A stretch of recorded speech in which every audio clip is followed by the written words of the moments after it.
So this has taken me a hot minute and a half, huh? Yeah, between, you know, getting the freaking issue, and then I had scheduling conflicts because, you know, number 43 was coming out and I had to be recording for that.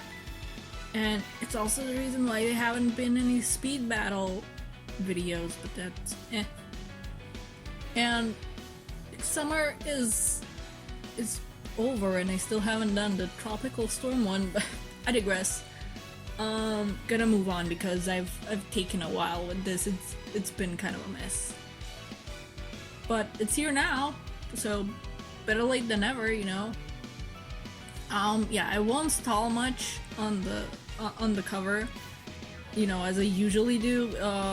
Well, I don't stall, I just like talking about them, they're pretty, but I won't spend as much time as usual on the cover, due to how long it's taken me, and the cover is nice. I like how the comic panels are very comic styled, while everything outside the page has soft colors and, you know, shading and no line art. It's a very good style overall, and Yardley did this one, which I actually didn't recognize his style without lines at first. It's a pretty nice cover, I like it. This is the new anniversary story that we're getting, Amy's new hobby. And right off the bat we get a little Easter egg in the shape of the car that Amy had in Sonic Drift. And it has a name, believe it or not. It's called The Breeze. Not just Breeze, it's The Breeze. And it's nice to see Amy's house. I don't believe we've ever seen it before. Yeah, she had an apartment in Sonic Battle, but it was never really shown the way, like on the map, the way that Tails' house was.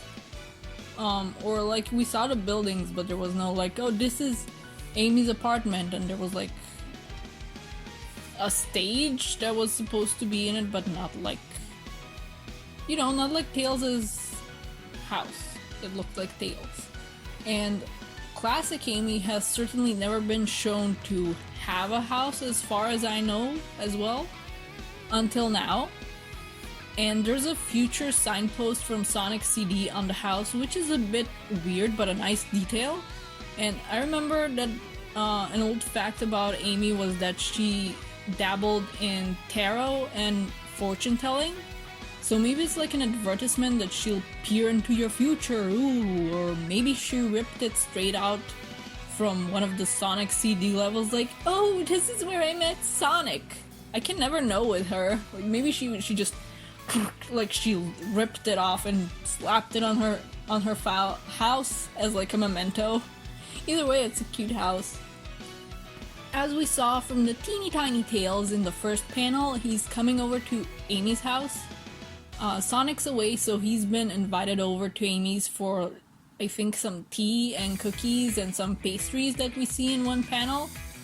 And this might be his first time coming over. At least he has that look on his face that's like when you first walk into somebody's home, you know, like curious, like, ooh, what's it like in here?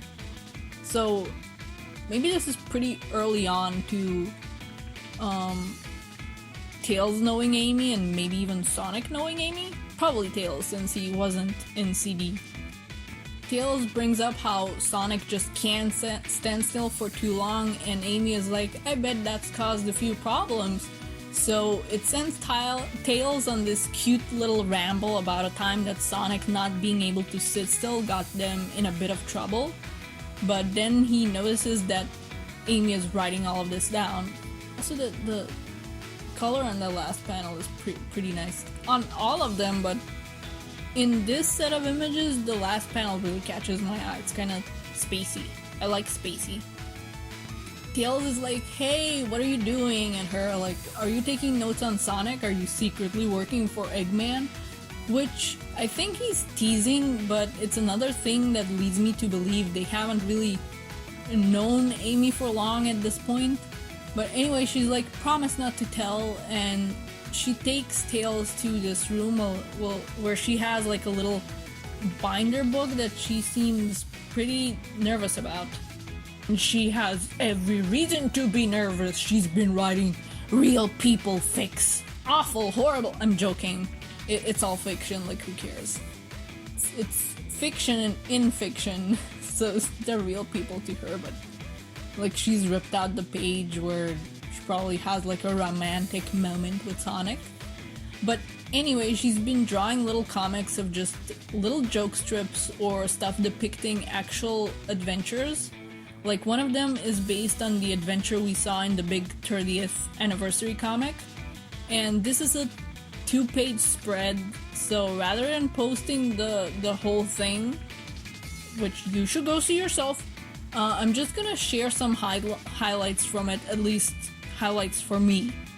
Highlight 1, at the bottom of the page where she wrote Sonic's name with that one S with all doodle in our school notebooks. It's kind of funny. Highlight 2, my boy Bean, and you can see like half a Fang with a very red hat and boot, so I guess she didn't have any brown markers. And highlight number 3, he said the thing. It's the infamous line from the Sonic OVA, missing just 2 bits from it. He's like, you may know everything I'm going to do, but that's not going to help you because I know everything you're going to do.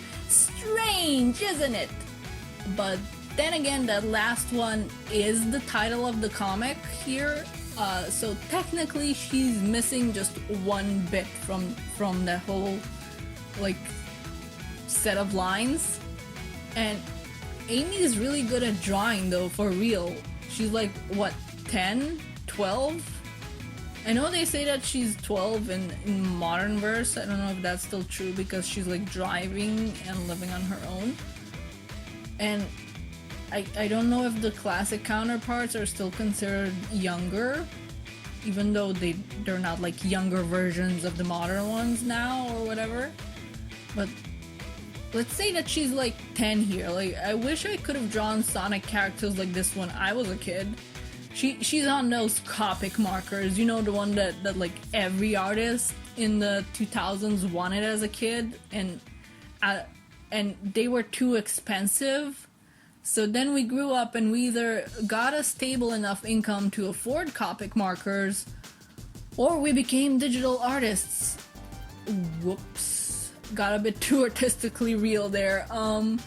This does make me want to draw some comics though, just not traditionally. I don't have the range of markers that Amy Rose has. Also, the pages are like full of hearts, which is kind of cute, you know, that she's drawing the comics but she's still doodling on like the margins. It's pretty cute. Tails is amazed at all these comics and all this artwork. There's a really cute panel of him, but again, I would be posting the full page if I was sharing all of that. Like he's all starry-eyed at the comics, and he asks Amy if anybody's seen them other than him and obviously her. And I swear, Amy responds like nearly every amazing artist I've seen, especially the younger ones whose art is amazing at such a young age. She says her art isn't very good, even though it is. So Tails is like, hang on, and he runs off and out of her house with the book and all the drawings. And there he sees my other boys, Mighty and Ray. Tails is just taking the initiative to show people Amy's art, even though she seemed pretty anxious about it. There's a little silly comic with Mighty and Ray in it, and they love it. And it's apparently based on real events as well, and they want to see more. And even though Amy is still pretty anxious looking, Tails is kind of like, see, they love it, and nudging her with his elbow. Sonic is passing by and he sees that there's a commotion around Amy's house, so he goes to check it out. And we have cameos from the monkey and the rabbit that were in that concept for Sonic before Sonic 1, where he was gonna be in a band with them and with Vector. The rooster from that concept is there too in one of the other panels. And my boys are here again, Bark and Bean, and Sonic is being rude to them again. And it's not just my boys, it's also Honey! Oh my god, it's so good to see her in a comic again, even if it is just a cameo and basically a non-speaking role. I know she was in that one Christmas art of classic characters that got done like last year or maybe earlier this year. I don't know, time is confusing. But it kind of confirms that if we get more classic focused comics, maybe she could be in them as a more central character. Her run in Archie was brief, but I loved her. It does sadden me that she's also walled off as a classic only character. I think a fashion designer who's also a fighter in the main comics would have been fun with the post-Forces setting. But, well, maybe we'll get like a... I forgot the name for them, like a placebo character? That wasn't it.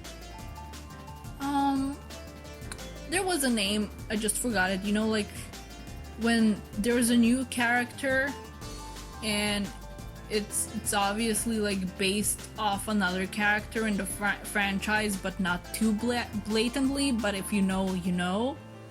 So maybe we'll get something like that, I don't know. We get another view of my faves as, well, those are my priorities, but Amy seems to be at her most anxious now that Sonic's here, and Tails has given him the comics to read and, you know, look at. And I love her expression though. I love Bean also being inexplicably upside down with a drawing of a cherry bomb as well. But very good panel, very good use of color or lack thereof to see her just, you know, there's anxiety, and this panel feels like anxiety. You know, you have the broken glass effect and everything is in black and white, and you're not really paying attention to anybody else except the source of your anxiety. It's relatable in a funny way, you know, not to throw around relatable, but you know. Sonic looks through the comics and confronts Amy about whether that's him starring in them or not. And I love the expressions he makes here. They're so fun. They're kind of... The expressions in this comic, the more extreme ones, kind of remind me of Ed, Edd and Eddy at times. I love it. He said the other thing! He used to say this in the cartoons, and it became a recurring thing in the Archie comics too. And sometimes the IDW editorial pages also have it. And now I guess it's a thing here too. I wonder if it's just for classic or if it's gonna be a modern thing too, but splits. Sonic loves the comics, which, I mean, he's got a bit of an ego on him, so of course he loves them. And of course he's happy with the Chili Dog stand comics. So is that walrus fella running the stand, who's like running it in real life too, I suppose, and he's just like woo in the background. They reference the cute Eggman story from the 30th anniversary issue, and as Amy is out of her shell about making comics and getting a new script, basically, the comic ends. And the issue itself, like the Free Comic Book Day issue, is longer than this, but the rest of it is basically reusing old art from the comics to tell what's been happening in them so far, from issue 1 until now, which is the norm for Free Comic Book Day issues. You get a little new story and then either basically a story so far with old art or a piece of one of the older issues, like a part of a story. So this was a nice story. I love the art, I love the colors, especially the expressions. I feel like both Amy and Tails kind of got to act like kids this issue. I don't mean that in a negative way. Amy was drawing out her friends' adventures and was nervous to share them, and then Tails took them to like show people without really asking for permission, which isn't the right thing to do, but it's a very small, excited child thing to do. And seriously though, PSA, if you have artist friends, do not take their sketchbook and show it off to people. Only do that if the artist lets you. Same goes for actually looking in the sketchbook yourself, which Amy did show Tails herself, so it's okay. And it did turn out okay in the end. It was short but sweet, and we got some nice cameos of characters, again, including Honey. Maybe she'll be one of the stars in a future classic-centered comic one day, or at least I hope so. And Classic Amy continues to just kind of be my favorite version of Amy right now. She's cute, not obsessive. She doesn't make Sonic uncomfortable with romancy comments. I kind of like the idea that she'd follow him around to write down his adventures and other people's adventures and make them into little comics that everybody loves. Plus, now she has a huge, eager audience, good for her. Though I kind of want to make another Sonic Says, PSA here, because I've been seeing it a lot lately with younger artists. Like, they feel discouraged to post silly little doodles, like stuff that doesn't have maximum effort put into it, or they're nervous to draw like ships or self-inserts or original characters because, in the past few years people have made that to be cringe, which it worries me, like. And I usually see it from younger artists as well, like these people that I see making posts about how they feel that their art isn't good enough, like Amy was in this issue, where they don't want to post the stuff that isn't good enough, and they don't understand why people love their art because they're so self-critical of it. And I look at their pages, and these are all like either teenagers or 20-year-old, like kids basically. And social media has, I'm sorry I'm getting deep here, but I feel that this is important to get out there. If even one of these like young nervous artists is gonna hear this and feel encouraged, then I feel that I'll have done a good job with this channel and with this particular PSA. But I know social media has kind of made us like, if you're an artist, you're a content creator, and you gotta pump out content every day, and it has to be maximum effort and fully finished and fully colored and shaded with backgrounds, and you gotta do it like every day or every second day. Don't do that. You're gonna burn yourself out. And art is supposed to be fun. Like, this isn't your job. I know you get called a content creator just because you're making art, but you're not doing it for a job. And even if there comes a day where you start doing art as a job, it's still extremely important that you set aside time for yourself and to draw those silly little doodles that you want to draw and that you're afraid aren't good enough for your audience. Like, you should, and screw the whole cringe, you make OCs and like self-interest. Screw that. Like, you're young, like have fun, draw what you want, and the people who are good will stay. And if there's a few like rotten eggs in the bunch that feel entitled to your work and that feel that you need to post every day and that it needs to be fully finished and that you're not allowed to make OCs, and that don't want you to change your style because they like a certain point of your artistic growth and they don't want you to grow and change your style because they like your old one, just let those people go. Those aren't the important ones. Just draw for yourself. If it makes other people happy, great. But the most important person, oh my god, to please with your art is yourself. So don't burn out, don't stress yourself out with like whether everybody will be pleased with how your art looks and what you draw. In terms of like OCs and stuff that people think are cringe, yeah, just if you're not hurting anybody, then just have fun. this kind of turned long and winded, but I've been seeing really a lot of artists, young artists, be discouraged from posting and be afraid and anxious, and it's kind of horrifying because like it's art, it's supposed to be fun, you know.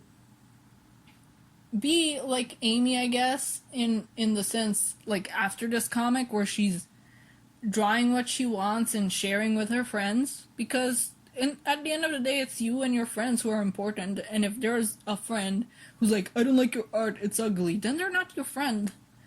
But yeah, I kind of rambled. This the way Amy acted in this issue really reminded me of people online that I see that think their art isn't good enough.